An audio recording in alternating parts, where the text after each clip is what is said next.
J'ai écrit quelque part, il sera plus facile de déstaliniser la Russie que de dépasteuriser la France.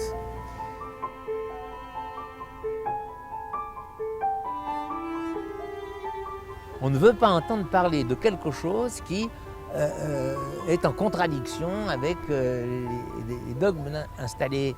La science est beaucoup plus dogmatique que l'on croit, alors que si une activité humaine devrait ne jamais être dogmatique, c'est bien la science. Eh bien non.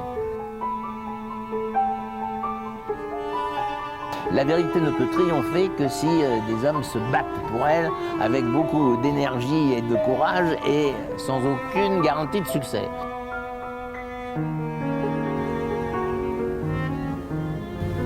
Eh bien, je vais vous parler de Jacques Benveniste, qui est un de mes savants maudits chercheurs exclus, qui est malheureusement décédé avant que je termine mon volume 2 dans lequel il figurait. Et c'est un peu dommage, mais enfin, bon, j'espère que ça lui aurait pu lui apporter peut-être un petit réconfort. Mais voilà, c'est le fait de ces gens qui passent leur vie dans des travaux très pointus et qui sont ostracisés par les sphères officielles, ce qui représente pour eux un stress permanent, dont sans aucun doute leur santé subit de graves conséquences. Et on l'a vu pour plusieurs des personnages dont j'ai parlé.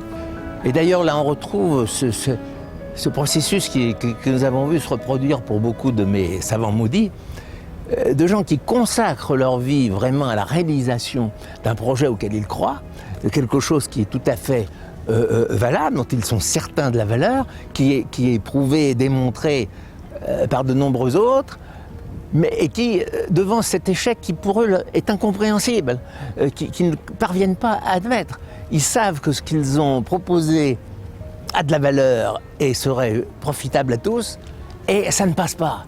Et ça ne passe pas et on n'arrive pas trop à savoir pourquoi les résistances sont multiples, cachées, insidieuses. Et voilà. Et donc ça, c'est quelque chose qui est évidemment extrêmement pénible à vivre pour l'inventeur lui-même, parce que il a non seulement le sentiment d'une injustice personnelle, mais il a aussi le sentiment d'un énorme gâchis, d'une perte d'efficacité pour son pays. Et c'est quelque chose qui représente pour lui, et ça a été le cas de Jean Bertin, un stress épouvantable, qui bien entendu retentit sur sa santé. Et on peut dire que Jean Bertin, lorsqu'il eut la certitude que son enfant chéri, si j'ose dire, c'est-à-dire l'aérotrain, ne pourrait pas voir le jour, eh bien ça a été pour lui le coup de grâce. Et il en est mort, il faut dire les choses comme elles sont dans la réalité. Il en est mort, comme sont morts bien d'autres. Antoine Prieuré, lorsqu'il a eu la certitude que sa machine anti-cancer ne serait jamais acceptée. Mirko Beljanski, lorsqu'il a été persécuté et que ses médicaments ont été définitivement refusés. Enfin, on pourrait multiplier les exemples. La plupart, en tout cas un grand nombre, de ceux que j'ai appelés les savants maudits ou les chercheurs exclus, sont finalement morts de leur échec.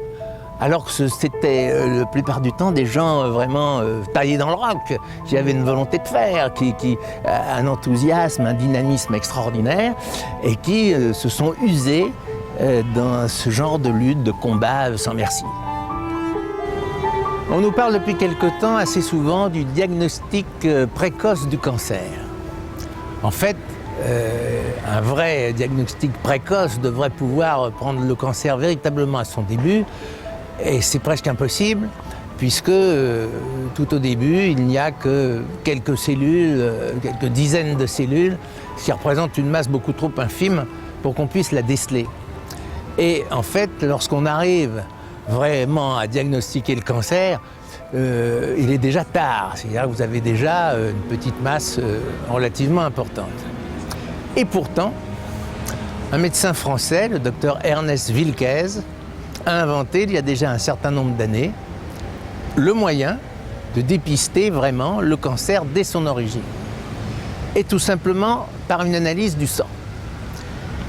Parce que le docteur avait trouvé dans le sang de personnes atteintes de cancer un certain nombre d'éléments qui lui permettaient de dire si on trouvait ces éléments dès qu'on soupçonne une attaque quelconque ou à titre préventif dans le sang d'une personne, on pourrait déjà annoncer qu'il risque de développer un cancer et par conséquent ce serait évidemment très important.